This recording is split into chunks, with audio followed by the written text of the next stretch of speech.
నమస్తే welcome to city cable Hathway news ముందుగా headlines చూద్దాం పార్టీ కోసం పనిచేసే వారికి అవకాశాలు వస్తాయి రామగుండం ఎమ్మెల్యే రాజ్ ఠాకూర్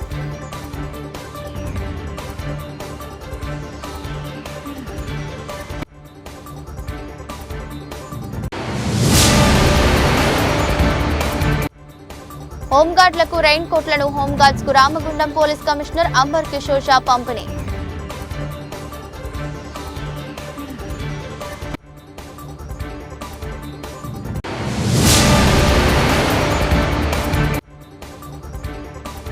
ప్రతి పేదవాడి కళ్ళల్లో ఆనందం చూడడమే కాంగ్రెస్ ప్రభుత్వ లక్ష్యం రామగుండం ఎమ్మెల్యే మకాన్ సింగ్ రాజ్ ఠాకూర్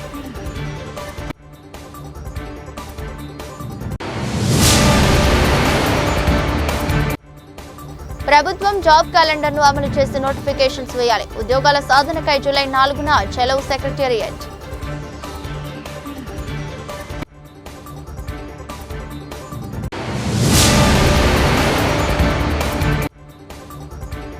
కానిలోని 33వ డివిజన్లో ఎడ్ల తరబడి రోడ్డు లేక అనేక అవస్థల వద్ద స్థానిక డివిజన్ ప్రజలు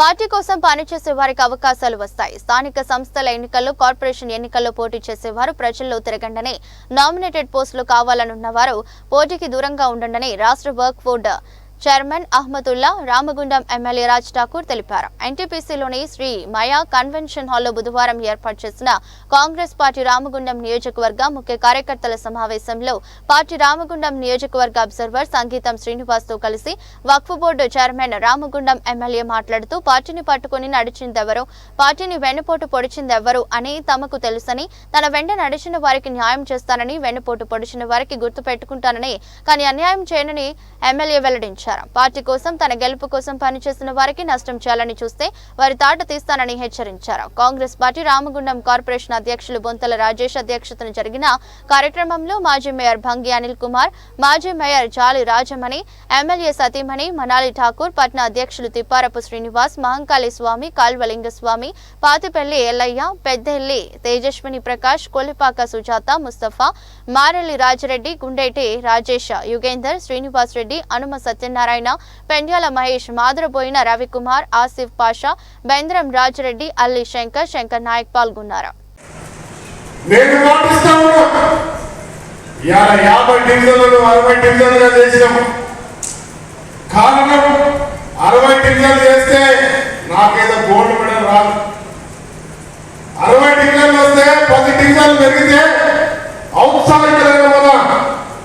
ప్రజాసేవ చేయాలనుకున్న 10 మందికి కొత్త మందికి అవకాశం ఇవ్వచ్చు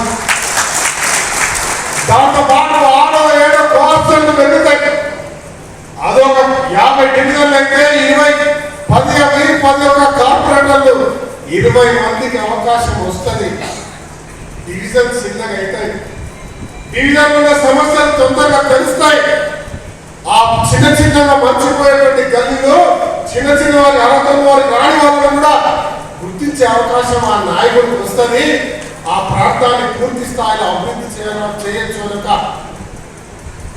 మంచి ఒక ఉద్దేశంతో ఈరోజు కార్యాచరణ చేస్తా ఉన్నాం దాంట్లో మన వాళ్ళు నా వాడు ఇడమైంది నా వాడు ఇక్కడ పోయింది నా వాడు ఆడబోయింది అంటా ఉన్నాం మిత్రులారా 3,500 ఓట్లలో 500 తగ్గితే 2,800 ఉన్నాయి మీరు రోజు పోయి ప్రజల దగ్గరికి రోజు దండం పెట్టుకుంటా వాళ్ళ పనిచేస్తా ఉంటే నీ ఏ వాడు పోదు నువ్వు ఇక్కడ నిలబడ్డా గెలుస్తావు అక్కడ నిలబడ్డా గెలుస్తావు రాష్ట్రంలో కాంగ్రెస్ పార్టీ రేవంత్ రెడ్డి గారి ఆధ్వర్యంలో ఇవాళ కనిగిరి ఎరగని రీతిలో రామగుండం గత 50 సంవత్సరాల్లో లేనటువంటి అభివృద్ధి ఈరోజు చేస్తా ఉన్నాం చాలా ఎక్కువగా నేను అందరూ చెప్పవచ్చు రాష్ట్రాన్ని గెలిపిస్తే ఏం చేస్తావు అనే ఒక నినాదానికి మీరు అడిగిన వాటికి గర్వంగా ఇగో మా తమ్ముడు మా అన్న మా రాష్ట్రానికి ఎమ్మెల్యే అనేవాడు ఎమ్మెల్యే గెలిచిన తర్వాత 18 నెలల్లో నిద్రపోతలేడు పంటలేడు తింటలేడు రామగుండం ఒక అభివృద్ధి కొరకి జపం చేస్తూ శ్రీరాబాబు గారిని ముఖ్యమంత్రి గారిని భక్తి గారిని మా అధిపతి సాక్షిగా చెప్తా ఉన్నా ఆయన చూస్తా ఉంటాడు నన్ను చూస్తే పారిపోతాం నన్ను చూస్తే అధికారులు తలుపులు పెట్టుకుంటారు. అప్పుడు వీడు వస్తుంటారు.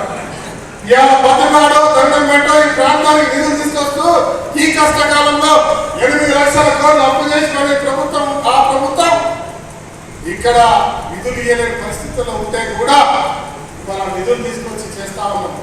రోడ్డు వెడల్పు చేస్తా ఉన్నాం, మార్పు చేస్తా ఉన్నాం, లైట్లు చేస్తా ఉన్నాం, డ్రైనేజీలు చేస్తా ఉన్నాం. ఒక్కటి కాదు, ఇవాళ మీరందరూ ప్రజలకు చెప్పాల్సిన బాధ్యత ఒకటి ఉంది. ఎన్టీపీసీ దీని ముందు నిలబడేటువంటి కనబడే ఎన్టీపీసీ మన తెలంగాణ భాగంలో వచ్చిన హక్కు, తెలంగాణ విభజనలో మనకు వచ్చిన హక్కు. ఏ కోడో లేదా పోయిన కేడో ఎవ్వరు ఇయ్యలే. పోయిన ప్రభుత్వం 2 సార్లు 3 సార్లు వస్తుంటే ఆ ప్రభుత్వం వేరే ప్రాంతానికి తరలించాలని చూశారు. ఈ ప్రాంతంలో ఈ ప్రభుత్వం వచ్చిన తర్వాత మనకు అవసరం లేదు, మన రాష్ట్రాన్ని చూసుకుందామనే ఆలోచన ఉంటే నేను శ్రీధర్ బాబు గారిని పట్టుకొని బట్టి విక్రమార్క గారిని ఒప్పించి ముఖ్యమంత్రి గారిని ఒప్పించి కేంద్రంతో మాట్లాడి ఇవాళ రామగుండంలో 3x800 55,000 కోట్లు. ఇంకొక నాయకుడు మాతో పాటు వేణున్న హరికాల వేణు గారు కూడా మాతో పాటు కలిసి వారు ఉన్నారు. ఇవాళ ఒప్పించి ఇవాళ ప్రభుత్వం ద్వారా పీపీఐ చేసి తీసుకొచ్చారు. ఇది ఏ ఒక్క నాయకుడైనా మీ డివిజన్లో ఉన్న వారికి చెప్తా ఉన్నామా, మాట్లాడుతా ఉన్నామా? మాట్లాడే బాధ్యత మీరు తీసుకోవాలి. ఒక్కటి కాదు, 2 కాదు సోదరా, 55,000 కోట్లతో ఎన్టీపీసీని మళ్ళీ తీసుకొస్తా ఉన్నాం. ఈ ప్రాంతానికి 50 సంవత్సరాలకు గాను మళ్ళీ వెలుగులు నింపి కొత్తగా ఉద్యోగ అవకాశాలతో పాటు దానిపై నివసించేటువంటి వేలాది మందికి ఉపాధి కలిగించే కార్యక్రమానికి మేము స్వీకారం చేస్తాం. ఈరోజు మనం సాధించడం, ఈ ప్రభుత్వం సాధించింది. ఇది రేవంత్ రెడ్డి గారి విజయం. ఇది మనకు వచ్చిన హక్కు మళ్ళీ వర్షాకాలం ప్రారంభం కావడంతో విధి నిర్వహణలో ఇబ్బందులు పడకుండా ఉండేందుకు హోంగార్డులకు రెయిన్ కోట్లను Ramagundam police commissioner amber Kishore Jha పంపిణీ చేశారు. అనంతరం మాట్లాడుతూ పోలీస్ వ్యవస్థలో హోంగార్డు అధికారులు ప్రజల రక్షణ కోసం సమర్థవంతంగా విధుల నిర్వహణకు ఎల్లప్పుడూ అందుబాటులో ఉంటారన్నారు. వర్షాకాలం సమయంలో ట్రాఫిక్ నియంత్రణ, రాత్రిపూట విధుల్లో మరియు బందోబస్తు వంటి విధులను హోంగార్డులు కొనసాగించడానికి రెయిన్ కోట్స్ సహాయపడతాయని రామగుండం పోలీస్ కమిషనరేట్ పరిధి పెద్దపల్లి, మంచిర్యాల జోన్ హోంగార్డ్స్ కు రెయిన్ కోట్స్ అందరికీ 2 రోజులలో అందించడం జరుగుతుందని తెలిపారు. కార్యక్రమంలో additional DCP admin Siraju, AR ACP Pratap, RI home guards Vamanamurthy home guards పాల్గొన్నారు. ప్రతి పేదవాడి కళలో ఆనందం చూడడమే కాంగ్రెస్ ప్రభుత్వ లక్ష్యమని రామగుండం ఎమ్మెల్యే మక్కాన్ సింగ్ రాజ్ ఠాకూర్ అన్నారు. రామగుండం నగరపాలక సంస్థ పరిధిలోని జంగాలపల్లి వద్ద డబుల్ బెడ్రూమ్ ఇళ్ల సముదాయానికి 6,60,00,000 నిధులతో భూగర్భ డ్రైనేజీ, మంచినీటి సరఫరా అభివృద్ధి పనులను బుధవారం రామగుండం ఎమ్మెల్యే రాజ్ ఠాకూర్ ప్రారంభించారు. ఈ సందర్భంగా ఎమ్మెల్యే మాట్లాడుతూ గత ప్రభుత్వంలో డ్రా ద్వారా డబుల్ బెడ్లను పొందిన వారికే ఇండ్లను కేటాయించడం జరిగిందని తెలిపారు. బీఆర్ఎస్ ప్రభుత్వంలో డబుల్ బెడ్రూమ్లకు ఎలాంటి సౌకర్యాలు కల్పించకుండానే లబ్ధారులకు కేటాయించడం జరిగిందన్నారు. తాను ఎమ్మెల్యేగా వచ్చిన తర్వాత డబుల్ బెడ్రూమ్లలో అన్ని సౌకర్యాలను కల్పించడం జరుగుతుందని వెల్లడించారు. కార్యక్రమంలో జిల్లా స్థానిక సంస్థల అదనపు collector, commissioner Arunasri, AE Raman, corporation అధికారులు పాల్గొన్నారు. మున్సిపల్ అధికారులు, ఆర్ఎండ్బి అధికారులు, గ్రామానికి సంబంధించిన పెద్ద మనుషులు, అక్క చెల్లెలందరికీ నమస్కారం.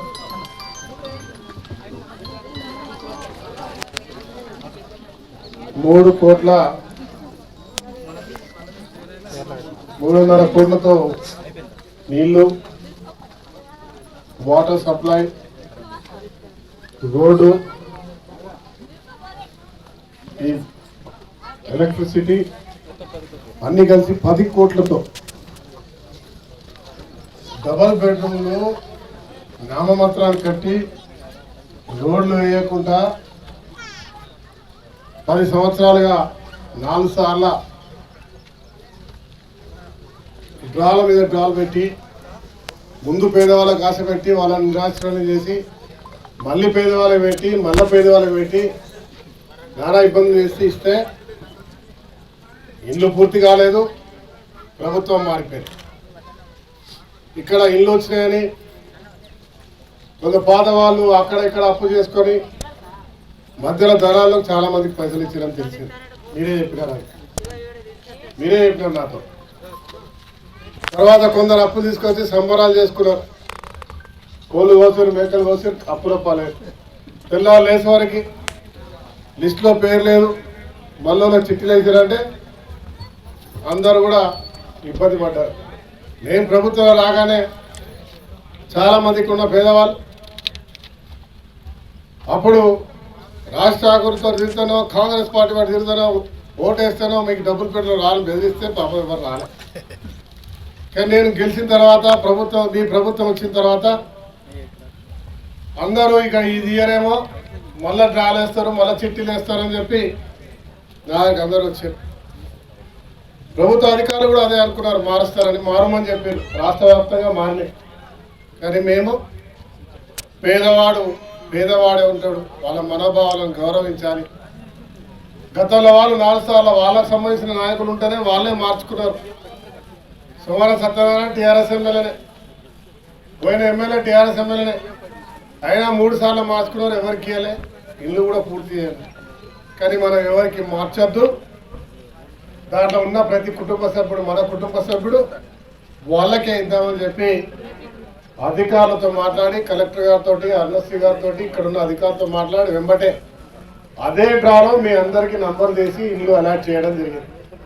చేయడమే కాకుండా ఇక్కడికి వచ్చి పరిస్థితి చూసినాం. నడవడం లేదు, నీళ్లు నిడుతూ ఉన్నాయి, కుంటలు కట్టిరు, చెట్లు పాములు, ఉండడానికి వీలు లేదు, మంచినీళ్ళు లేదు, డ్రైనేజ్ వ్యవస్థ లేదు, ఏ కరెంటు లేదు, రావడానికి కూడా ఇబ్బంది. మరి ఇదేం చేద్దామని అన్నప్పుడు ముఖ్యమంత్రి రేవంత్ రెడ్డి గారితో మాట్లాడిన వెంటనే వారు వెంబటే దాన్ని సరి చేయండి, దానికి కావాల్సిన నిధులు ఇవ్వండి అని చెప్పితే నేను, మా శ్రీధర్ బాబు గారు, విజయ రమణారావు గారు అటు పెద్దపల్లిలో, మంత్రిలో, ఇక్కడ ఉన్న వాటికి పేదవాళ్ళకి ఇచ్చేద్దాం, పూర్తిగా బాగు చేసి ఇద్దామని చెప్పి రామగుండానికి 10 కోట్ల రూపాయలు వెచ్చించి ఇవాళ కరెంటు, లైట్లకు, మంచినీటి వ్యవస్థకి, డ్రైనేజ్ వ్యవస్థకి చేయడానికి ఇలా 10 కోట్లు ఖర్చు పెట్టి ప్రారంభం చేస్తూ ఉన్నాం. ఇప్పుడే కమిషనర్ గారిని కోరుతా ఉన్నాం, లోపల ఇంటర్నల్ రోడ్స్, ఇటు నుంచి ఒక కనెక్టింగ్ రోడ్, అటు నుంచి ఒక కనెక్టింగ్ రోడ్, ఖచ్చితంగా ఈ రోడ్డు నిర్మిద్దాం. నిర్మించిన తర్వాతనే రాష్ట్ర ప్రభుత్వం జాబ్ క్యాలెండర్ ను అమలు చేసి ఉద్యోగాలకై నోటిఫికేషన్స్ వేయాలని, అన్ని ప్రభుత్వ శాఖల్లో ఖాళీగా ఉన్న పోస్టులను భర్తీ చేయాలని నిరుద్యోగ జేఏసీ ఆధ్వర్యంలో జూలై 4వ తేదీన జరిగే సెక్రటేరియట్ ముట్టడికి డివైఎఫ్ఐ తెలంగాణ రాష్ట్ర కమిటీ సంపూర్ణ మద్దతు తెలియజేస్తుందని, రాష్ట్ర వ్యాప్తంగా ఉన్న నిరుద్యోగులు, యువకులు హాజరై చలో సెక్రటేరియట్ ను జయప్రదం చేయాలని డివైఎఫ్ఐ జిల్లా అధ్యక్ష కార్యదర్శులు గోరెంకల సురేష్ కొంటు సాగర్లు పిలుపునిచ్చారు. బుధవారం రోజున గోదావరి కనిలోని ప్రధాన చౌరస్తా కార్యాలయంలో నిర్వహించిన డివైఎఫ్ఐ ముఖ్య కార్యకర్తల సమావేశంలో మాట్లాడుతూ, కాంగ్రెస్ ప్రభుత్వం ఎన్నికల ముందు మొదటి ఏడాదిలోనే 2 లక్షల ఉద్యోగాలను భర్తీ చేస్తామని హామీ ఇచ్చింది. కానీ ఇప్పటి వరకు కేవలం గత ప్రభుత్వ నోటిఫికేషన్లతో కలిపి 55,000 ఉద్యోగాలను మాత్రమే భర్తీ చేసింది. ఇంకా 1,45,000 ఉద్యోగాలను భర్తీ చేయాల్సిన బాధ్యత రాష్ట్ర ప్రభుత్వం పైనే ఉందన్నారు. అదేవిధంగా జాబ్ క్యాలెండర్ను నామమాత్రంగా ప్రకటించి అమలు చేయడం లేదన్నారు. గత బీఆర్ఎస్ చేసిన తప్పులను కాంగ్రెస్ ప్రభుత్వం చేస్తుందని, నిరుద్యోగ యువతకు ఉద్యోగ ఉపాధి అవకాశాలు కల్పించకుండా కాలయాపన చేస్తూ నిరుద్యోగులను మోసం చేస్తుందన్నారు. స్పష్టమైన జాబ్ క్యాలెండర్ ని ప్రకటించి అమలు చేయాలని, తక్షణమే ఉద్యోగాల భర్తీకై నోటిఫికేషన్స్ వేయాలని డిమాండ్ చేశారు. కార్యక్రమంలో జిల్లా సహాయ కార్యదర్శి అట్ల శివకుమార్, నాయకులు నేతాజీ, సూర్య శ్రీనివాస్ పాల్గొన్నారు.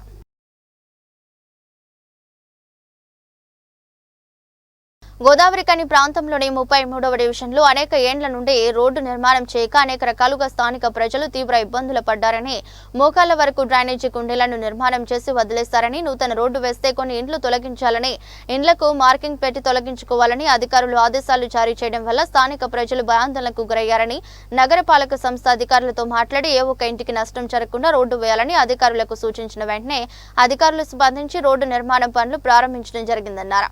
బుధవారం రోజున ఏసీ శివానంద్ రోడ్డు పనులను పరిశీలించిన అనంతరం మదల దినేష్ మాట్లాడుతూ రామగుండం నగరపాలక సంస్థ అధికారులు ఇటు రోడ్డు 23 ఫీట్ల వెడల్పుతో నిర్మాణం చేస్తామని టెండర్ పిలవడం జరిగిందని, అయితే 23 ఫీట్ల రోడ్డు వెడల్పుతో స్థానిక ప్రజల ఇండ్లకు పూర్తిగా నష్టం జరుగుతుందని, కావున 18 ఫీట్ల కుదించి స్థానిక ప్రజల ఇండ్లు ఏ ఒక్కటి కూడా నష్టం జరగకుండా నూతన రోడ్డు నిర్మాణం చేయాలని incharge commissioner Arunasri, SC Sivanand, EE Raman గార్లకు వివరించడం జరిగిందని కూడా సానుకూలంగా స్పందించి 33వ డివిజన్ ప్రజల కోరిక మేరకు రోడ్డు పనులు ప్రారంభించడం హర్షణీయమని దినేష్ అధికారులకు డివిజన్ ప్రజల పక్షాన కృతజ్ఞతలు తెలిపారు.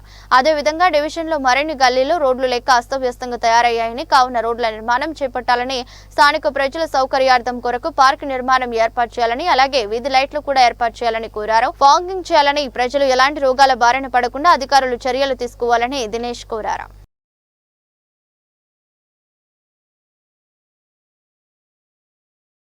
కేంద్ర ప్రభుత్వ కార్మిక వ్యతిరేక విధానాలను నిరసిస్తూ జూలై 9న జరిగే దేశవ్యాప్త సమ్మెను సింగరేణిలో జయప్రదం చేయాలని కోరుతూ బుధవారం గోదావరి కని భాస్కర్రావు భవన్లో సమ్మె వాల్ పోస్టర్స్ ను జేఏసీ సంఘాల నాయకులు విడుదల చేశారు. అనంతరం మాట్లాడుతూ కేంద్రంలోని బీజేపీ ప్రభుత్వం మూడవసారి అధికారంలోకి వచ్చిన తర్వాత కార్మిక వ్యతిరేక విధానాలకు పాల్పడుతుందని విమర్శించారు. కార్మిక వర్గం పోరాడి సాధించుకున్న 44 కార్మిక చట్టాలను రద్దు చేసి 4 లేబర్ కోడ్లుగా విభజించడాన్ని వ్యతిరేకించారు. ముఖ్యంగా 4 లేబర్ కోడ్లను రద్దు చేయాలని, 44 కార్మిక చట్టాలను కొనసాగించాలని, సింగరేణిలో కొత్త గన్లు ఏర్పాటు చేయాలని, మారుపేర్ల సమస్యను పరిష్కరించాలని, కార్మికులకు స్వంత ఇంటి పథకం అమలు చేయాలని, కాంట్రాక్ట్ కార్మికులకు కనీస వేతనాలను అమలు చేయాలని, ప్రతి కార్మికుడికి రిటైర్డ్ అయిన తర్వాత కనీస పెన్షన్ 9,000 చెల్లించాలని డిమాండ్ చేశారు. పరిష్కరించాలని కోరుతూ సింగరేణి యాజమాన్యంకు సమ్మె నోటీస్ అందజేశారు. కనుక సింగరేణిలో జూలై 9న జరిగే దేశవ్యాప్త సమ్మెను జయప్రదం చేయాలని కార్మికులను కోరారు. ఇంకా ఈ కార్యక్రమంలో జేఏసీ సంఘాల ఏటీయూసీ, ఐఎన్టీయూసీ, సిఐటియు, టీబీజీకేఎస్ మరియు ఐఎఫ్టియు సంఘాల నాయకులు మడ్డి ఎల్లాగౌడ్, మిర్యాల రాజిరెడ్డి, మొండై శ్రీనివాస్, కె విశ్వనాథ్ తో పాటు సిపిఐ నగర కార్యదర్శి కనకరాజు పాల్గొన్నారు. మనం అందరం కూడా ఒకటే మాట మాట్లాడుతూ ఉన్నాం, ఒకటే విషయం పైన మేము చెప్తా ఉన్నాం.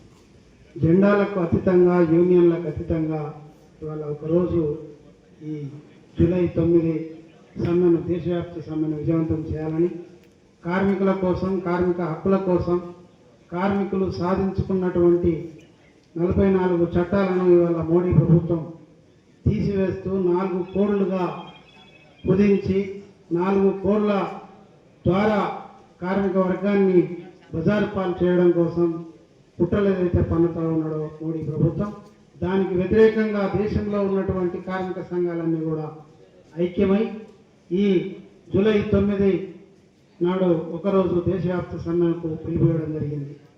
ఆ పిలుపు ఎందుకంటే ఇవాళ ఒక సింగరేణే కాదు, దేశంలో ఉన్నటువంటి ప్రభుత్వ రంగ సంస్థలన్నీ కూడా ఇవాళ ప్రైవేటు వాళ్ళకు అప్పచెప్పడం కోసం మోడీ ఒక బిల్లులు తయారు చేసింది. కాబట్టి ఇవాళ రైల్వే ప్రైవేట్ అయింది, అదేవిధంగా ఎల్ఐసి అయింది, బ్యాంకులు అయిపోయినాయి, విమానయానం అయిపోయింది, ఇంకా ఇతర గవర్నమెంట్ ఫ్యాక్టరీ కంపెనీలు కూడా ఇవాళ కార్పొరేట్ సంస్థలకు అప్పచెప్పడం కోసం ఇవాళ పూనుకున్నాడు మోడీ ప్రభుత్వం.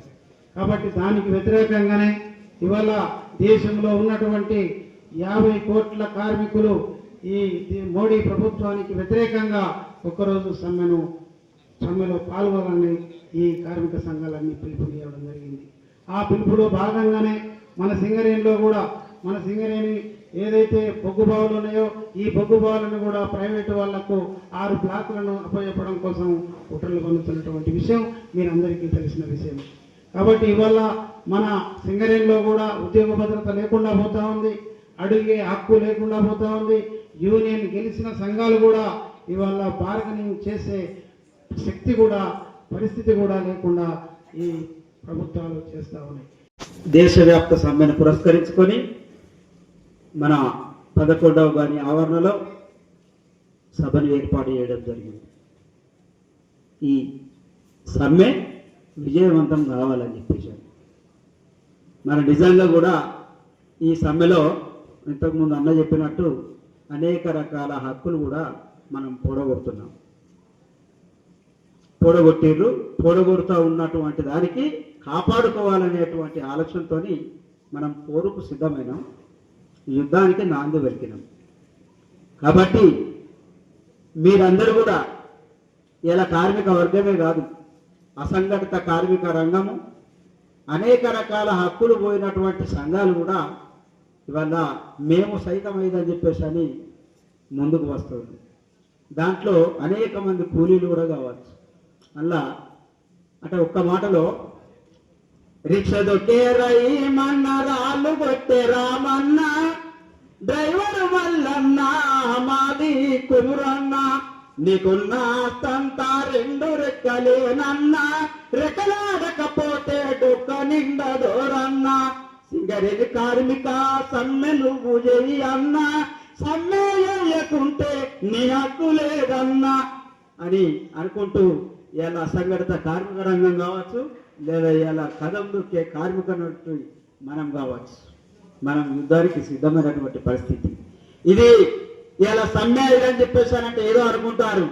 మనకు తెలియదా 56 రోజుల సమ్మె, మనకు తెలియదా 4 రోజుల సమ్మె, మనకు తెలియదా 3 రోజుల సమ్మె, మస్టర్ల కోతకు వ్యతిరేకంగా జరిగినటువంటి సమ్మెలు కూడా ఉపయోగించి చూసుకున్నట్టయితే ఇలా సమ్మె కార్మికుని జన్మ హక్కు ఇదనేటువంటి విషయాన్ని మర్చిపోతారు.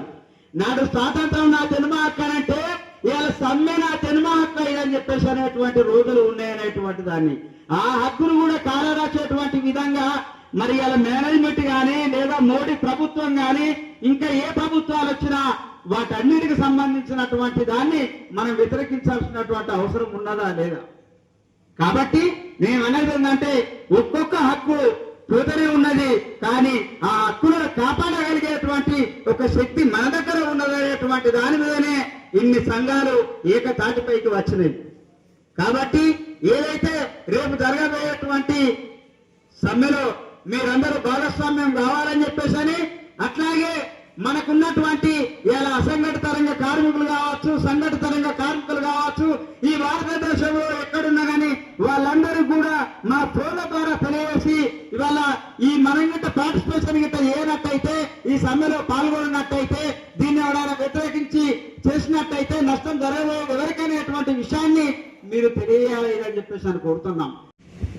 ఆ మాటలే ఈరోజు యూనియన్లు అతీతంగా సిద్ధాంతాలు వేరైనా కలిసి ఈరోజు కార్మిక వర్గం పైన ఈ నరేంద్ర మోడీ ఏదైతే కత్తి పెట్టిండో మెడ మీద, దానికోసం మేమందరం ఏకమై ఈరోజు మీకు ఈ సంస్థను కాపాడుకోవాలన్న ఉద్దేశంతో ఏదైతే స్వతంత్రం రాకముందు బాంఛన దొరాని కాలు మొక్తాన రోజులో బానిస బతుకుల నుండి గ్యారంటీ లేని మన ఉద్యోగ భద్రత కోసం అప్పుడు సాధించుకున్న హక్కులను ఈరోజు నరేంద్ర మోడీ ఇలా సింగరేణి కాదు ప్రభుత్వ రంగ సంస్థలను ఒక్కొక్కటి మొత్తం ధ్వంసం చేసి గుత్త పెత్తందారులకు వ్యాపారస్తులకు అప్పచెప్పాలన్న ఉద్దేశంతో ఏదైతే ఈ చట్టాలను మాఫీ చేసి 4 కోడ్లను తీసుకొచ్చిండు. ఈ 4 కోడ్లు ఏమున్నాయంటే ఏదైతే మన సింగరేణి నడుస్తుంది, జీతాలు వస్తున్నాయి కదా, మన సింగరేణి బావులైతే మూత పడతలేవు కదా, మనం తీసేస్తలేరు కదా అని అనుకుంటున్నాం. కానీ ఈ 4 చట్టాల వల్ల ఆయన చెప్పినట్టుగా దానిలో నువ్వు అడిగే హక్కు లేదు, సమ్మె చేసే హక్కు లేదు, వేతన చట్టం లేదు. నువ్వు ఎప్పుడు గ్యారంటీ లేని ఈ పనికి ఎప్పుడైనా పోవచ్చు. ఈ జీతాలు తగ్గుతాయి, కాంట్రాక్ట్ కార్మికులకు వేతనాలు తగ్గుతాయి, అన్నీ పోతాయి. ఇన్ని కష్టపడి పోరాటాలు చేసి త్యాగాలతోని అమరత్వంతో సాధించుకున్నటువంటి చట్టాలను ఈరోజు నరేంద్ర మోడీ పార్లమెంటులో బలం ఉన్నదని బలుపుతోని ఇలా మన కార్మిక వర్గం పైన కత్తి పెట్టి ఉన్నాడంటే ఇలా మన కార్మిక వర్గం అంతా కార్మికులకు చెప్పే బాధ్యత యూనియన్ల పైన ఉన్నది. కార్మికులందరూ కూడా మా ఏదైనా ఏదైనా కానీ ఇలా ఈ సంస్థ ఉంటేనే కార్మికులు ఉంటారు, సంఘాలు ఉంటాయి. కాబట్టి ఇలా యూనియన్లకు అతీతంగా ఇలా మేము ఒకే దాని మీద ఎందుకున్నాం, ఒకే వేదిక పైన అంటే ఏది ఏమైనప్పటికీ మన కార్మికుల సంస్థలకి ఈ 4 కోట్లు కనుక అమలైతే ఇలా మన చేతిలో ఏముండదు, ఎన్ని పోరాటాలు చేసినా ఏం లేదు, తీసుకుపోయి జైల్లో పెడతారు, కేసులో పెడతారు, అయిపోతుంది. కాబట్టి దానికోసమే నరేంద్ర మోడీ రెండోసారి గెలిచినప్పటి నుంచే మనం సమ్మెలు చేసినాం. 3 సమ్మెలు చేసినాం. 3 సార్లు సమ్మెలు చేసినా అయినా ఏం లేదు. మూడోసారి ముచ్చటగా పెద్ద మెజార్టీతో గెలిచింది. ఇక నాకు ఇంకా ఎదురే లేదు అని చెప్పి పార్లమెంటులో బిల్లు ఏకపక్షంగా చేసుకున్నాడు. అయినా కార్మిక వర్గం అంతా కలసకులంతా ఈ భారతదేశంలో ఏకమైతే వాడు ఎంత, వాడి మెజార్టీ ఎంత. కాబట్టి దానికోసమే ఇలా మనం అందరం ఏకం కావాలి. ఇలా ఒక సింగరేనే కాదు, ఒక సంస్థే కాదు, బ్యాంక్ వాళ్ళు, ఎల్ఐసి వాళ్ళు, ఆర్టీసీ వాళ్ళు, టోటల్గా ఈ భారతదేశంలో ఉన్న కార్మికులు కర్షకులందరూ కూడా ఏకదాటిపై రావాల్సిన బాధ్యత మన పైన ఉన్నది, మా పైన ఉన్నది. మీకు చెప్పే బాధ్యత, నడిపించే బాధ్యత మా పైన ఉన్నది. కాబట్టి మా బాధ్యత గల యూనియన్ నాయకులుగా మీ ముందు మీకు అందరికి విషయం చెప్పారు నాయకులంతా. మే 20వ తారీఖున జరగాల్సిన సమ్మె జూలై 9కి వాయిదా పడ్డ సంగతి తెలుసు. కారణం పాకిస్తాన్ ఇండియా యుద్ధం జరుగుతున్న సందర్భంలో నరేంద్ర మోడీ అనే వ్యక్తి మనకు మంచోడు కాకపోయినా, కార్మిక వర్గానికి, ప్రభుత్వ సంస్థలకి వ్యతిరేకి అయినా, ఒక దేశం మీద దాల్చినప్పుడు కార్మిక వర్గంగా మనం మన దేశానికి అండగా నిలబడాలి. కాబట్టి ఆ సమ్మెను మనం పోస్ట్పోన్ చేసుకొని ఇప్పటికీ 9వ తారీఖు జూలైకి పెట్టుకున్నాం. కానీ ఆ నరేంద్ర మోడీకే మనం అండగా నిలబడ్డ మనం ఇలా పాకిస్తాన్ ఇండియా మీద బాంబు ఎత్తానన్నట్టే నరేంద్ర మోడీ మన మీద బాంబు ఎత్తాడు. ఇష్టాలు లేకుండా ఈ దేశంలో ఉన్న కార్మికులు, రైతులు, కర్షకులు, అమాలీలు, ఫ్లైట్ నలిపే దగ్గర నుంచి మొదలు పెడితే అమాలి వర్గాల వరకు ఇలా కార్మిక వర్గంతో ఒకటే నిలబడ్డారు. దేశంలో ఉన్న అన్ని రాజకీయ పార్టీలు, అన్ని యూనియన్లు, అన్ని ఫెడరేషన్లు, అన్ని అసోసియేషన్లు ఒకటే నిలబడ్డారు. దాదాపు 50 కోట్ల మంది ఎందుకోసం నిలబడ్డారు? మనం 1886 కానుంచి మన నాయకులు ఎంతో మంది ప్రాణత్యాగం చేసి, ఉరిదీయబడి, కాల్చబడి, జైలులో మగ్గి, కొన్ని వేల సమ్మెలు చేసి సాధించుకున్న హక్కులన్నీ 138 సంవత్సరాల నుంచి కొట్లాడి సాధించుకున్న హక్కులన్నీ కేవలం బలం ఉన్నదని పార్లమెంట్ లో బిల్లు పెట్టి అన్ని రద్దు చేసి పడేస్తాను. రెండో ప్రభుత్వం ఆమోదమైంది, మూడో ప్రభుత్వం దాన్ని అమలు చేస్తున్నాడు. అది అమలు చేస్తే ఏమైంది అనేది మనకి ఇంకా సుర్కంటుకోలేదు. అమలు చేస్తే ఇంకా ఏముండదు. మాట్లాడడానికి మేము ఉండం, వినడానికి ఇక్కడ మీరు ఉండం. మీరు ఉండరు అంటే మీరు ఉంటారు కానీ కార్మికులుగా ఉండరు, బానిసలుగా ఉండాల్సిన పరిస్థితి వస్తుంది. ఇంకా ఏ హక్కు ఉండదు. ఇప్పుడు కరపత్రాలు వాపసు రేపు వస్తాయి. అన్ని వివరంగా చెప్పడం సాధ్యం కాదు. జేఏసీ మీటింగ్ లో 4-5 ముచ్చట్లు చెప్తాను. ఇలా సీఎంపీఎఫ్ తీసుకుంటున్నాం కదా, 10%, 12%. అది అమలైతే 10% ఉంటుంది, 10% ఇస్తారు. అంటే 4% కట్ అవుతుంది. 4% కట్ అవుతుంది అంటే ₹1,00,000 వేసుకున్న కారణానికి 4,000 కట్ అవుతుంది. రెండోది మనం అలవెన్సులు తీసుకుంటున్నాం. ఇప్పుడు 20-25% డిఏ ఉంది, అండర్గ్రౌండ్ అన్ని కలిపితే ఇప్పటికి 40-45%, 50% అలవెన్సులు ఉన్నాయి. రేపు వేజ్ కూడా వచ్చిన వరకు 70-80% అవుతాయి. ఇప్పుడు బేసిక్ లో 50% కన్నా అలవెన్స్లు ఎక్కువైతే వాడికి సీలింగ్, ఏ కటింగ్ ఉండదు, పైన పెరిగేది ఇచ్చేది ఉండదు. పెరుగుతున్న రేట్గా రేట్ పెరిగితే డిఏ ఇచ్చేది ఉండదు. 50% వరకు ఆపేస్తారు. అంటే ₹1,00,000 వేసుకున్నానికి 30,000 జీతం కట్టు, తక్కువ ఉన్నానికి తక్కువ కట్టు. అంటే డైరెక్ట్ గా వేజ్ కూడా వచ్చాక 3-4 సంవత్సరాల తర్వాత చూస్తే 25 నుంచి 30-40,000 జీతం కట్ అవుతుంది. సమ్మె హక్కు లేదు. ఇప్పుడు 11 రోజుల ముందు సమ్మె నోటీస్ ఇస్తే సమ్మె చేసేవాళ్ళం. ఇప్పుడు 60 సమ్మె చేయాలంటే 50% మంది కార్మికులు అంగీకరించాలి. అంగీకరిస్తారా? 60 రోజుల ముందు మేము సమ్మె చేస్తామని కార్మికులు తెలియకుండా అంగీకరిస్తారా? అదేంటో తెలియకుండా చర్చల మధ్య జరుగుతున్నప్పుడు సమస్య జటిలమైతే సమ్మె చేస్తే, సమ్మె చేసిన కార్మిక సంఘం 10 సంవత్సరాలు జైలు ఉండాలి, 10 లక్షలు పెనాల్టీ కట్టాలి. కార్మికులు 2 లక్షల పెనాల్టీ కట్టాలి సమ్మె చేసినామని. దాంట్లో నిబంధన ఉంది. ఇప్పుడు ఎన్నికలు జరిగినాయి, ఏఐటీసీ నాయకులు గెలిచింది. ఎవరికి ఎక్కువ ఓట్లు వస్తే వాళ్ళు గెలుస్తాం. కానీ ఇక ముందు ఎన్నికలు జరిగితే 51% ఓట్లు వస్తేనే అది అధికార సంఘం.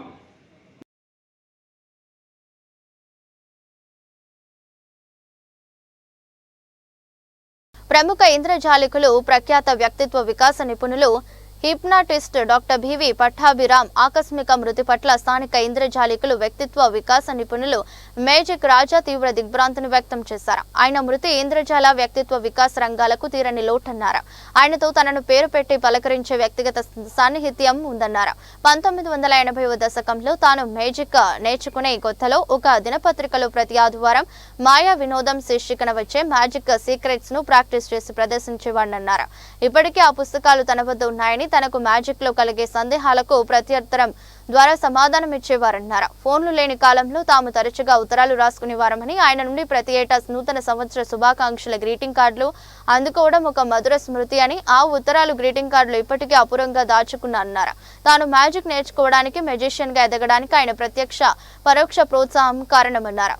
మ్యాజిక్ లోను పర్సనాలిటీ డెవలప్మెంట్, మోటివేషనల్ స్పీకర్ గాను తన పట్టాభిరామ్ కు ఏకలవ్య శిష్యునన్నారు. ఎందరికో స్ఫూర్తి ప్రదాత, తనకు గురుతుల్యులు డాక్టర్ బివి పట్టాభిరామ్ మృతి ఇంద్రజాల వ్యక్తిత్వ వికాస రంగాలకు తీరని లోటని, ఆయన మృతికి తన ప్రగాఢ సంతాపాన్ని ప్రకటిస్తూ వారి కుటుంబ సభ్యులకు సానుభూతి తెలిపారు. పర్యావరణ పరిరక్షణలో పిల్లలను భాగస్వాములను చేస్తూ Jamaat-e Islami Hind children Islamic organisation of India పనిచేస్తుందని Jamaat-e Islami Hind vice president Mohammed Ismail, CIO organiser పహిమునీత తెలిపారు. గోదావరి కని ప్రెస్ క్లబ్ లో బుధవారం ఏర్పాటు చేసిన మీడియా సమావేశంలో చిన్నారులతో కలిసి మాట్లాడుతూ, మట్టి చేతుల్లో దేశ ప్రేమ హృదయాలు అనే కాన్సెప్ట్ తో ఈ దేశంలో 1 మిలియన్ మొక్కలను నాటడమే లక్ష్యంగా రాష్ట్రంలో 1,00,000 మొక్కలు, మన రామగుండంలో 200 మొక్కలను నాటాలని నిర్ణయించడం జరిగిందన్నారు. జూన్ 25 నుండి ప్రారంభమైన ఈ కార్యక్రమం జూలై 25 వరకు సాగుతుందని వెల్లడించారు.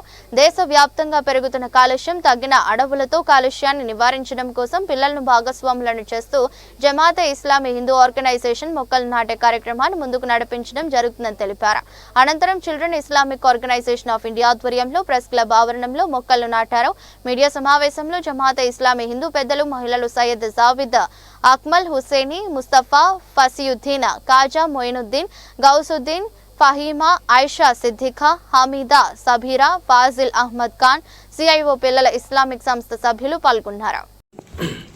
భారతదేశంలోని అన్ని పట్టణాలలో మరియు జిల్లా, మండల, గ్రామ స్థాయిలలో మట్టి చేతుల్లో దేశ ప్రేమ హృదయాల్లో అనే నినాదంతో ప్రతి బిడ్డ ఒక చెట్టు నాటడం, అందులో భాగంగా గోదావరి ఖని పట్టణ ప్రముఖులు మరియు మీడియా మేధావులు ప్రజలకు ఒక గొప్ప శుభవార్త.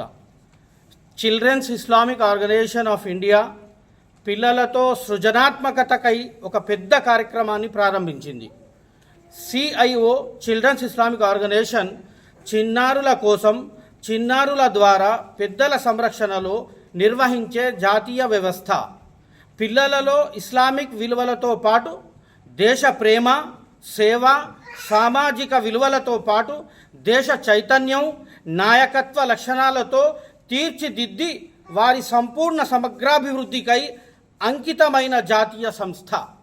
పిల్లల అభివృద్ధే లక్ష్యంగా చిల్డ్రన్స్ ఇస్లామిక్ ఆర్గనైజేషన్ ఒక మహత్తర మిషన్ను మట్టి చేతుల్లో దేశ ప్రేమ హృదయాల్లో అనే నినాదంతో దేశవ్యాప్త ఉద్యమాన్ని జూన్ 25 నుండి జూలై 25 వరకు ప్రారంభించింది. దీని లక్ష్యం భారతదేశంలో 1 మిలియన్ చెట్లు నాటడం. మన తెలంగాణ రాష్ట్రంలో 10 లక్షల మొక్కలు నాటి వాటి రక్షణ బాధ్యతను చిన్నారులకు అప్పగించడం, భారతదేశాన్ని ఆకుపచ్చగా ఆహ్లాదకరంగా మార్చడం మరియు చెట్లను జాగ్రత్తగా చూసుకోవడం, ప్రకృతి పట్ల ప్రేమ, పర్యావరణ సేవ బాధ్యత బాల్యము నుండే వెలువడాలని ఈ ఉద్యమం నిర్వహిస్తుంది. భూమిపై నిజమైన హీరోగా ఉండటానికి ఇది మనకు మంచి అవకాశం. దీన్ని మనం ఎందుకు ప్రచారం చేస్తున్నామంటే, భూమి వేడెక్కుతోంది, చెట్లు నరకటం, అడవులు తగ్గడం మరియు స్వచ్ఛమైన గాలి తగినంత లేవు. మనలాంటి పిల్లలు మన భవిష్యత్తు కూడా సహాయం చేయగలరని చిల్డ్రన్స్ ఇస్లామిక్ ఆర్గనైజేషన్ నమ్ముతుంది. ఈ ఉద్యమంలో మనం చేసే పనులు మన పాఠశాల, మదర్సా, మసీదు, పార్కు, పోలీస్ స్టేషను, మున్సిపల్ కార్యాలయంతో పాటు మన ఇంటి దగ్గర కూడా ఒక చెట్టును నాటుదాం. ఇంకా మొక్కలు చెట్ల ద్వారా మనకే కలిగే ప్రయోజనాల గురించి మెదడుకు మేత కలిగించే క్విజ్లు, రంగురంగుల డ్రాయింగ్ పోటీలు, ప్రసంగాలు మరియు అద్భుతమైన ప్రదర్శనకు పిల్లలందరూ సిద్ధంగా ఉండండి, ఉంచుదాం, వారిని పాల్గొనిపిస్తాం. ఇది మరువలేని అద్భుతమైనటువంటి ఆహ్లాదకరమైనటువంటి సాహస యాత్ర అవుతుందని జమాత్ ఇస్లామీ భావించింది. మనిషికి ఈ ధరిత్రిపై అడుగు పెట్టక ముందే ఆ దైవం ఈ ప్రపంచాన్ని ఎన్నో రకాల వృక్షజాతులతో అలంకరించాడు. మరి కాసేపట్లో ఈ ప్రపంచం అంతమైపోతుంది అని తెలిసేటప్పటికీ మీ చేతిలో మొక్క ఉండే దానిని నాటండి అని మానవుల మహోపకారి మహాప్రవక్త ముహమ్మద్ సల్లల్లాహు అలైహి వసల్లం ఉద్బోధించారు. నీడనిచ్చే చెట్ల కింద మలమూత్రాలు చేయడాన్ని ప్రవక్త సల్లల్లాహు అలైహి వసల్లం తీవ్రంగా ఖండించారు. చిల్డ్రన్స్ ఇస్లామిక్ ఆర్గనైజేషన్ సభ్యులు, మన మెంబర్స్, పిల్లలు సయ్యదా రుమానా, అతీక్ అహ్మద్, అఖీమ్ అహ్మద్ మరియు CIO క్యాంపెయిన్ ఆర్థిక ఇబ్బందులు తట్టుకోలేక వ్యక్తి ఉరివేసుకుని ఆత్మహత్య చేసుకున్న ఘటన NTPC పోలీస్ స్టేషన్ పరిధిలో బుధవారం చోటు చేసుకుంది. NTPC SI T Uday Kiran తెలిపిన వివరాల ప్రకారం రామగుండం కార్పొరేషన్ పరిధి 5వ డివిజన్ మల్కాపూర్ గ్రామంలో నివసిస్తున్న శ్రీరాములు అనే వ్యక్తి కుటుంబ ఆర్థిక పరిస్థితి సరిగా లేకపోవడంతో తన ఇంట్లో ఎవరూ లేని సమయంలో ఉరివేసుకుని ఆత్మహత్య చేసుకున్నాడు. మృతుని భార్య రజిత ఫిర్యాదు మేరకు కేసు నమోదు చేసి దర్యాప్తు చేస్తున్నారు SI తెలిపారు. మృతునికి ఒక కూతురు ఉన్నారు. భారతదేశ ప్రయోజనాలను ప్రతిష్టను అమెరికాకు తాకట్టు పెడుతున్న నరేంద్ర మోదీ విధానాలపై ఉద్యమించాలని, భారతీయులపై అమెరికా దుర్మార్గపు చర్యలను ఆపాలని డిమాండ్ చేస్తూ అఖిల భారత యువజన సమాఖ్య తెలంగాణ సమితి ఆధ్వర్యంలో చలో అమెరికా రాయబార కార్యాలయ ముట్టడి కార్యక్రమానికి పిలుపునిస్తే రాష్ట్ర వ్యాప్తంగా పోలీసులు యువజన సంఘ నేతలను అక్రమంగా ఇళ్లలోకి చొరబడి అరెస్ట్ చేయడాన్ని AIYF రాష్ట్ర సమితి తీవ్రంగా ఖండిస్తుందన్నారు. అదేవిధంగా AIYF జిల్లా కార్యదర్శి మార్కపురి సూర్య మాట్లాడుతూ రంగారెడ్డి జిల్లా గచ్చిబౌలిలో గల అమెరికా రాయబార కార్యాలయం దగ్గర శాంతియుతంగా ధర్నా చేసే ప్రయత్నం చేస్తున్న AY నాయకత్వాన్ని పోలీసులు అక్రమంగా అరెస్ట్ చేయడాన్ని తీవ్రంగా ఖండించారు. ప్రజాస్వామ్యం హితంగా నిరసన తెలిపే హక్కులను సైతం ప్రభుత్వాలు కాలు రాయడం సిగ్గుచేటన్నారు. భారతీయ విద్యార్థులకు సంఖ్యలు వేసి యుద్ధ విమానాల్లో దొంగలాగా ట్రంప్ ఈ దేశానికి ఆగమేఘాల మీద పంపించినప్పటికీ నరేంద్ర మోదీ స్పందించకపోవడానికి తీవ్రంగా వ్యతిరేకిస్తున్నామని అన్నారు. ప్రపంచానికి పెద్దన్న పాత్ర పోషిస్తున్నా అంటూ దేశాలు తిరిగే నరేంద్ర మోదీ దేశ పౌరులకు ఆపద వస్తే అమెరికాతో కొట్లాడకపోగా కనీసం ప్రశ్నించే పరిస్థితుల్లో కూడా లేడని, ట్రంప్కు మోదీ ఒక తొత్తులా వ్యవహరిస్తున్నాడని విరుచుకుపడ్డారు. భారతదేశంలో విద్యా వ్యవస్థలు సరియైన మౌలిక వసతులు కల్పించకపోవడం మూలంగానే విద్యార్థులు ఇతర దేశాలకు వెళ్లడం జరుగుతుందని విమర్శించారు. ట్రంప్ మోదీ విధానాలు ఇలాగే కొనసాగితే ఈ విధానాలకు వ్యతిరేకంగా భవిష్యత్తులో జాతీయ స్థాయిలో ఆందోళన కార్యక్రమాలు నిర్వహిస్తామని కేంద్ర రాష్ట్ర ప్రభుత్వాలను హెచ్చరించారు. అరెస్ట్ అయిన వారిలో AIYF జిల్లా అధ్యక్షులు ఆరేపల్లి మానస కుమార్, కల్లపల్లి నవీన్లు ఉన్నారు. ఈరోజు ట్రంప్ వ్యవహరిస్తున్నటువంటి విధానాలను నిరసిస్తూ అఖిల భారత యువజన సమైక్యగా అమెరికా రాయబార కార్యాలయం ముందు నిరసనకు రాష్ట్ర స్థాయిలో పిలుపునిస్తే ఎక్కడికక్కడ కేంద్ర రాష్ట్ర ప్రభుత్వాలు యువజన నాయకులను అరెస్టుల పేరిట తీవ్రంగా ఇబ్బందులకు గురి చేస్తున్నటువంటి పరిస్థితి. భారతదేశ పౌరుల కోసం భారతదేశ పౌరులుగా కొట్లాడుతూ ఉంటే భారతదేశ పౌరులుగా అధికారంలో ఉన్నటువంటి నాయకులు ఈరోజు అమెరికా తొత్తులుగా వ్యవహరిస్తూ ఉన్నారు. దీన్ని మేము పూర్తి స్థాయిలో ఖండిస్తూ ఉన్నాం. ప్రపంచవ్యాప్తంగా అనేక మంది విద్యార్థులు అమెరికాలో విద్యను అభ్యసిస్తున్నప్పటికీ భారతదేశానికి సంబంధించినటువంటి విద్యార్థులకే చేతిలకు బేడిలను వేసి ఇక్కడికి దొంగల్లాగా తీసుకొచ్చినప్పటికీ 56 ఇంచుల ఛాతీ అని చెప్పి ప్రపంచవ్యాప్తంగా మన దగ్గర ఉన్నటువంటి విదేశాంగ విధానం ఎక్కడ లేదని చెప్పి అదరగొడుతున్నటువంటి ప్రధాని మోడీ చేతులకు వేడేసిన సమయంలో ఎక్కడికి పోయిందని చెప్పి మేము ప్రశ్నిస్తూ ఉన్నాం. ఈరోజు ట్రంప్ దగ్గర ఒక తొత్తులాగా వ్యవహరిస్తూ ట్రంప్కి ఎదురు చెప్పకుండా భారతదేశంలో మాత్రం ప్రపంచాలకు నేనే పెద్దననే విధానంగా ఇక్కడ ప్రవర్తించడాన్ని అఖిల భారత యువజన సమైక్యగా మేము తీవ్రంగా వ్యతిరేకిస్తూ ఉన్నాం. బీజేపీ నరేంద్ర మోడీ ఇక్కడ విద్యార్థులకు సరైన సౌకర్యాలు కల్పించడంలో విఫలమైన విషయాన్ని మేము ఈ సందర్భంగా తెలియజేస్తున్నాం. వెంటనే అఖిల భారత యువజన సమైక్య మేము డిమాండ్ చేస్తా ఉన్నాం. అమెరికాతో ఉన్నటువంటి అన్ని ఒప్పందాలను రద్దు చేయాలని చెప్పి చిన్న చిన్న దేశాలే అమెరికాకు వ్యతిరేకంగా పోరాడుతున్నటువంటి పరిస్థితుల్లో ఇంత పెద్ద భారతదేశంలో ఉన్నటువంటి పౌరులంతా దేశభక్తితో ఉన్నటువంటి భారతదేశం కు నాయకత్వం వహించేటటువంటి మోడీ అమెరికాతో పోరాడకపోగా కనీసం మన మీద దాడులు జరిగినప్పుడు ప్రశ్నించేటటువంటి పరిస్థితి కూడా లేకపోవడాన్ని తీవ్రంగా వ్యతిరేకిస్తున్నాం. అంతేకాకుండా మొన్నటికి మొన్న భారతదేశ పౌరులను ఉగ్రవాదులు అతి కిరాతకంగా చంపితే పాకిస్తాన్ పై యుద్ధం చేస్తానని చెప్పి ఆపరేషన్ సింధూర పేరిట చేస్తున్నామని హిందుత్వవాదాన్ని ప్రబలింపజేసే ప్రయత్నం చేసిండు తప్ప ఈ రోజు పాకిస్తాన్ లో దాక్కున్నటువంటి ఉగ్రవాదులను ఒక్కరినైనా భారతదేశానికి పట్టుకొచ్చిందా అని చెప్పి మేము ప్రశ్నిస్తా ఉన్నాం. అక్కడ ప్రపంచ వ్యాప్తంగా భారతదేశ పాకిస్తాన్ యుద్ధాన్ని నేనే ఆపినా అని చెప్పి ట్రంప్ ప్రకటిస్తే కనీసం ట్రంప్కు ఎదురు చెప్పేటటువంటి ధైర్యం కూడా నరేంద్ర మోడీకి లేదు. ఈ విధానాలన్నీ నిరసిస్తూ అఖిల భారత యువజన సమైక్యగా ఈ రోజు అమెరికా రాయబార్య కార్యాలయం ముందు శాంతియుతంగా ధర్నా చేస్తుంటే మా అందరినీ అరెస్ట్ చేయడం జరిగింది. ఈ ఉద్యమాన్ని ఈ విధానాలు ఇతనే కొనసాగితే దీన్ని జాతీయ ఉద్యమంగా మార్చి భారతదేశ వ్యాప్తంగా ఇదే ఆందోళన కొనసాగిస్తామని చెప్పి రాష్ట్ర కేంద్ర ప్రభుత్వం. పెద్దపల్లి జిల్లా పాలకుర్తి మండలం గన్శ్యామ్ దాస్ నగర్ కు చెందిన యువకుడు పొనగంటి శివకుమార్ గుండెపోటుతో చనిపోయాడు. యువకుడి నేత్రాలు మట్టిపాలు కాకుండా నేత్రదానం చేయాలని భూపల్లి సాగర్ నేత్రదానంపై శివకుమార్ తల్లిదండ్రులకు అవగాహన కల్పించారు. దీనికి కుటుంబ సభ్యులు ఒప్పుకుని సదాశివ ఫౌండేషన్ ద్వారా నేత్రదానం చేయడానికి అంగీకరించారు. దీంతో సదాశివ ఫౌండేషన్ పాలకుర్తి మండల అధ్యక్షుడు భీమనపల్లి పృథ్వీరాజ్, టెక్నీషియన్ ప్రదీప్ నాయక్ కార్నియాలు సేకరించి హైదరాబాద్ ఐ బ్యాంక్ కు పంపించారు. చేతికందిన కుమారుడు గుండెపోటుతో మృతి చెందిన బాధలో ఉండి కూడా తన కుమారుడి ద్వారా మరో 2 ఆంధులకు చూపు రావచ్చని పెద్ద మనసుతో ముందుకు వచ్చి తల్లిదండ్రులు పొన్నగంటి నారాయణ, విజయ, అన్న వదిన, రఘునాథ్, శరణ్య, అక్క భావ, మమత, తిరుపతిని సదాశయ ఫౌండేషన్ సభ్యులు ధన్యవాదాలు తెలిపారు. మృతి చెందిన శివకుమార్ స్నేహితులు దేవి, సందీప్, పెరక కృష్ణ, అర్జున్ పాల్, కల్వల సంతోష్, జపాల అఖిల్, కొత్తూరి సురేష్ తదితరులకు సదాశివ ఫౌండేషన్ తరపున అభినందనలు తెలిపారు. ఆసియాలోని అతిపెద్ద గిరిజన జాతరగా పేరొందిన మేడారం మహాజాతర తేదీలను పూజారుల సంఘం ప్రకటించింది.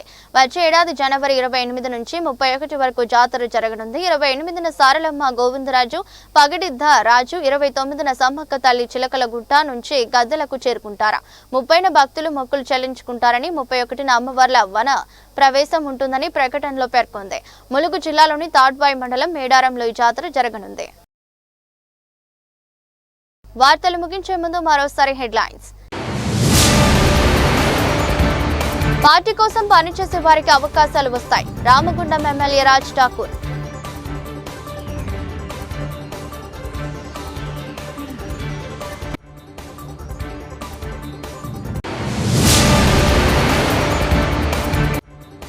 హోంగార్డులకు రెయిన్ కోట్లను హోంగార్డ్స్ కు Ramagundam police commissioner amber Kishore Shah పంపిణీ.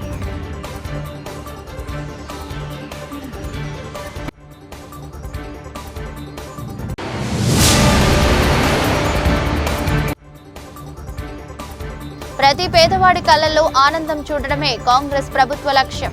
రామగుండం ఎమ్మెల్యే మకాన్ సింగ్ రాజ్ ఠాకూర్.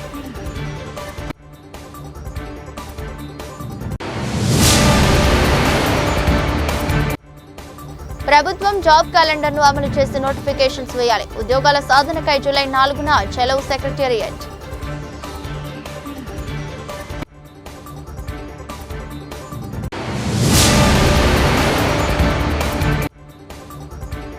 కానిలోని 33వ డివిజన్లో ఎడ్ల తరబడి రోడ్డు లేక అనేక అవస్థల వద్ద స్థానిక డివిజన్ ప్రజలు. ఎదురొస్ట్ బులెటిన్ మరో బులెటిన్లో మళ్ళీ కలుద్దాం. అంతవరకు సెలవు. నమస్కారం.